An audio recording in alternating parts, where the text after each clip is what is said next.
बार्शी न्यायालयाने 14 वर्षीय बालिकेवर अत्याचार करणाऱ्या आरोपीस 20 वर्ष सश्रम कारावासाची शिक्षा सुनावली आहे।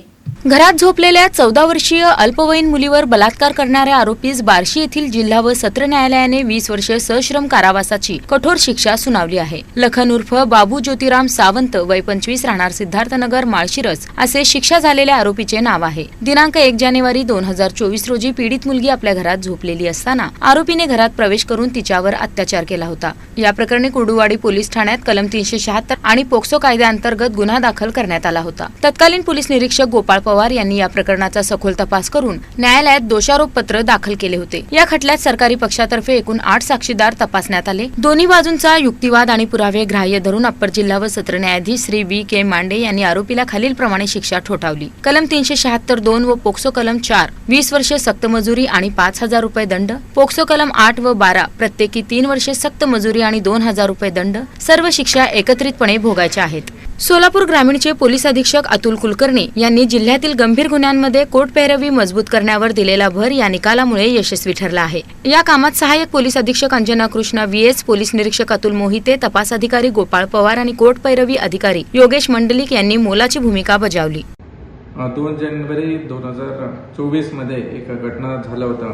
अल्पवयीन मुलीवरती एक अतिप्रसंग झाला होता आणि ते FIR कुर्डुवाडी पोलीस स्टेशनला दाखल झाला होता। याच्यामध्ये 376 आणि पोस्कोचा कलम लागला होता।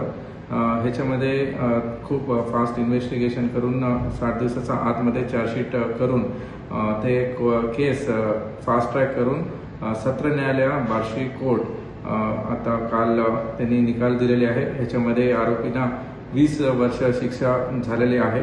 ह्याच्यामध्ये इन्व्हेस्टिगेशनमध्ये हेच समोर आलं होतं की ते आरोपी आहे त्यांचं नातेवाईक होतं आणि त्यांच्या घरी आले होते आणि हे असं रात्री एक कृत्य त्यांनी केले होते।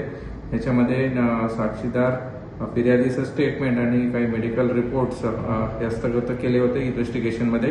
ह्याच्यामध्ये आम्ही जे असं सेन्सिटिव्ह केसेस आहे आम्ही त्यांना स्टार केसेस करून जे केसेस फास्ट ट्रॅकमध्ये घेऊन त्यांना कन्व्हिक्शनसाठी आम्ही पैरवी अधिकारी असतील आणि ठाणेदार तिथं त्यांनी ट्रॅक करून ह्याचं कन्व्हिक्शन घेतलेले आहे।